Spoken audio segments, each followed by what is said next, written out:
መጣልሽ ደውዬለታለሁ እኮ አብረው እየመጡ ነው።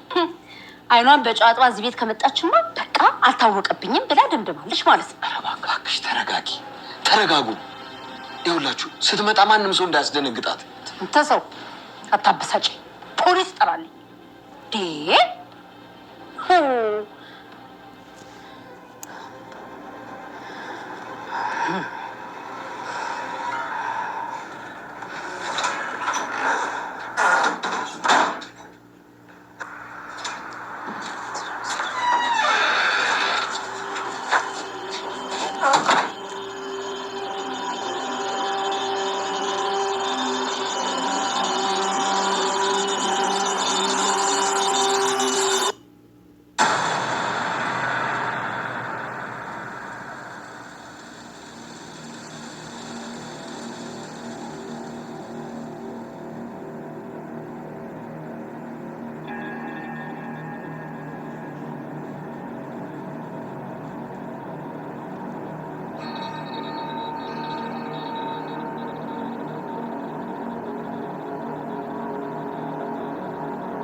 ዳጣ ያልጠበቀችው ነገር ገጠማት።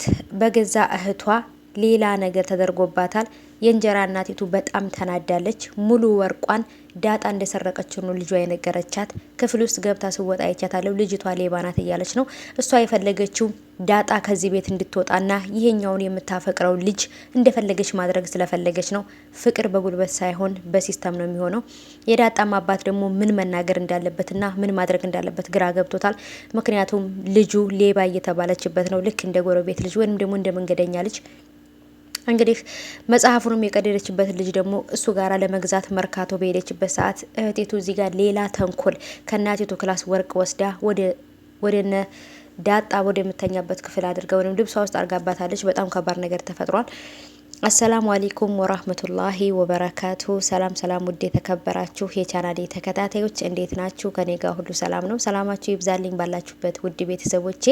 ለቻናሌ አዲስ ከሆናችሁ ሰብስክራይብ አድርጋችሁ ቤተሰቡን ነባሮች እንኳን በሰላም መጣችሁ ብያለሁ። ሁላችሁንም ስለምትሰጡኝ ሀሳብ አስተያየት አመሰግናለሁ። ዛሬም ደግሞ ድጋሚ እንግዲህ በአዲስ ቪዲዮ መጥቻለሁ። አሁንም የማጋራችሁም ደግሞ ያመጣሁላችሁ እንግዲህ የዳጣን ድራማ ነው። ዳጣ ድራማ በቅርብ እንግዲህ የተጀመረ ቢሆንም ዳጣን በምሳሌ ድራማ ላይ የምናውቃት ብትሆንም ግን ደግሞ ከሷ ከቤተሰቦቿ ጋርም ሌላ እንትን ውስጥ መተውልናል። በቅርብ ቢሆንም የተጀመረው እንግዲህ በጣም ተወዳጅነትን ያተረፈው በጣም አሪፍ የሆነ ተከታታይ ድራማ ነው። ብዙዎቻችን ወደኑ እያየኑ ጓጉተን እያየን ያለኑ ነገር ነው።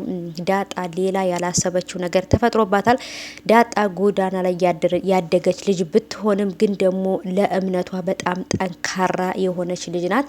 በጭራሽ ሌብነት የሚባል ነገር ውስጥ የማትገባ በጣም ኃይለኛና ጉልበተኛ ብትሆንም የሰው የሆነ ነገር ግን ጠይቃ እንጂ ያለ ፍቃድ የማንም ነገር የምትነካ ልጅ አይደለችም። የእንጀራ እናቲቱም እንግዲህ ከሷ ውጪ ማንም ይሄን ነገር አያደርግም። ልጄ ናት ወይንስ ውሃ ናት ወይንስ ደግሞ እሱ ነው ይሄን ነገር ያደረገው? ከቤት ውስጥ እሷ ሳትመጣ በፊት ምንም አይነት እቃ ጠፍቶ አያውቅም። ምንም ነገርም እየጠፋ አልነበረም። አሁንም ደግሞ እቃ እየጠፋ ያለው በሷ ምክንያት ነው እያለች እንግዲህ ነገሮችን በጣም አጋግላቸዋለች። በጣም ነገሮች ወዳልተጠበቁ ቦታ ሂደዋል። እነሱም እንግዲህ መጽሐፉን ገዝተው ዳጣና ልጁ ከመርካቶ ወደ ቤት ሲገቡ ያልጠበቀችው ነገርና በቃ ሰዎቹ በጣም ተኮሳትረው በጣም ተቀያይረዋል። እንጀራ እናቲቱም ደግሞ ዳጣን ስታያት በጣም ነበር ፊቷ የተቀየረው። አባትየውም ዘላ እንዳታንቃት ብሎ እንግዲህ እየጠበቃት ነበረ። ሁሉም በተፋጠጡበት ሰዓት ላይ ነው ያለቀው ነገሮች። ዳጣ ከጠበቀችው በላይ ሆኖባታል። እርግጠኛ ነኝ የሆነ ሰው የሆነ ነገር ቢናገራት አዎ ድሃ ነኝ፣ አዎ ጎዳና ተዳዳሪ ነኝ፣ ግን ደግሞ ቢሆንም የሰውን ሀቅና የሰውን ላብ ግን የምወስድ አይደለሁም፣ በጭራሽ ግን ሌባ አይደለሁም ብላ ነው የምታስበው።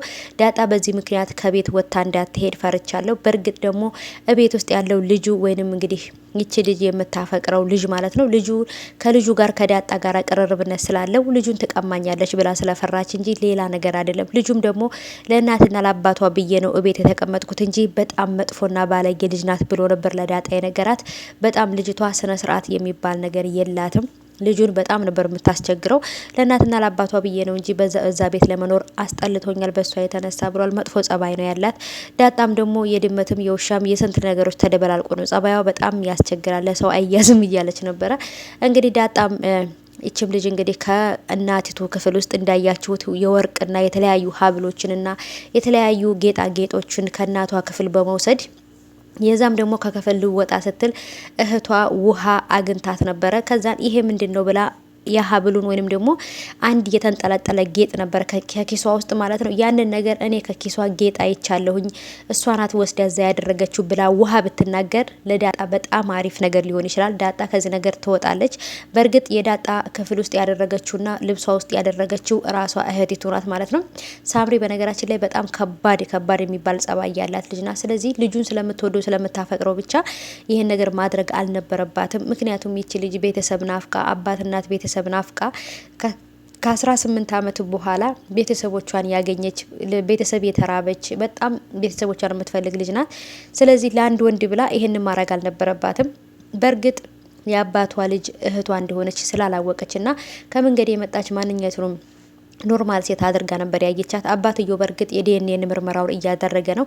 ያ ነገር ከተስተካከለ በኋላ ትክክለኛ ልጁ እንደሆነች ካወቀ ቤት ውስጥ ልጁ እንደሆነች የተፈጠረውም እንዴት እንደሆነ ሁሉን ነገር አስረድቶ ቤት ውስጥ ከእህቶቿ ጋር እንድትኖር ያደርጋታል ብዬ አስባለሁ። ወይንም ደግሞ ቤት ተከራይቶ ሌላ ቦታም ሊረዳትም ይችላል ብዬ አስባለሁኝ። ግን ዳጣ አሁን ላይ ያለችበት ሁኔታ እህቲቱ የገዛ እህቷ እንግዲህ ሳምሪ ወርቁን ወስዳ ከራሷ ክፍል ከዳጣ ክፍል ካደረገችው በኋላ ሲፈተሽም ሻንጣሽን አምጭና ይፈተሽ ከተባለ ሻንጣውም ሲፈተሽ ከዳጣ ልብስ ውስጥ እንግዲህ ወርቁ ይገኛል። ከዛ ዳጣ በጭራሽ ግን እኔ ምንም ላደርግ እችላለሁ፣ ይሄን ነገር አይቼውም አላቅም፣ ካንቺም መኝታ ክፍልም ገብቼም አላቅም፣ ማነው አመቶ እዚህ ያደረገው ብላ እርግጠኛ ነኝ ከዚህ በፊትም እህቲቱ ሳምሪ ምንድነው ያደረገችው አይታችሁ ከሆነ መጽሐፍ ቅደጅና ቲክቶክ ላይ ታዋቂነትን ታገኛለሽ ብላ የሸወደችበት ፓርት ላይ ያን ነገር ዳጣም ሆነ ልጁም ስለሚያውቁ እርግጠኛ ነኝ ይሄን ነገርም ዳጣን እዚህ ቤት ለማስወጣት ብላ ያደረገችው ነገር እሷ ናት ብለው ይችኛይቱንም ራሷ ነው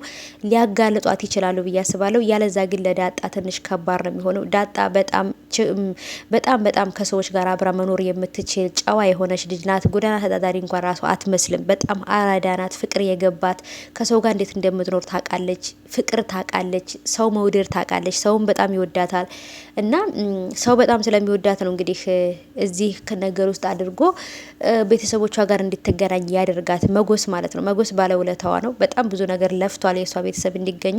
ቢሆንም ግን ደግሞ እቤትም ከመጣች በኋላ ግን ነገሮች እንዳሰበችው አልጋ ባልጋ ሆኖ አልገጠማትም። አሁንም እንግዲህ በፊት ላይ መጽሐፍ ቅደጅና ቲክቶክ ላይ ልቃቀሽ ብላት ነበረ። አሁንም ደግሞ ድጋሚ ወርቅ ወስዳ እንግዲህ የእናቲቱን ወርቅ ራሷ የዳጣ ክፍል ውስጥና ሻንጣ ውስጥ አርጋባታለች።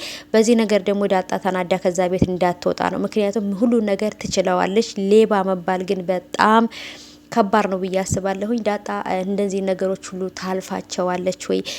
የመጣባትን ፈተና ታልፋለች ወይ? ምክንያቱም አባቷን በማየት ለብዙ ጊዜ ያጣችውን አባቷን አባዬ ብላ ጠርታው በቃ በጣም ብዙ የምትፈልጋቸው ነገሮች እየተሳኩላትና የምትፈልገውንም የአባት ፍቅር እያገኘች ነው። ግን ደግሞ አሁን ላይ በዚች ሰይጣን በሆነች በሳምሪ በእህቷ ግን ሌላ ከባድ ነገር እርግጥ ይሄንም ነገር ደግሞ እንደምትጠራጠርም ዳጣ በጣም ብልጥና ብልህ የሆነች በጣም ጎበዝ ልጅ ናት።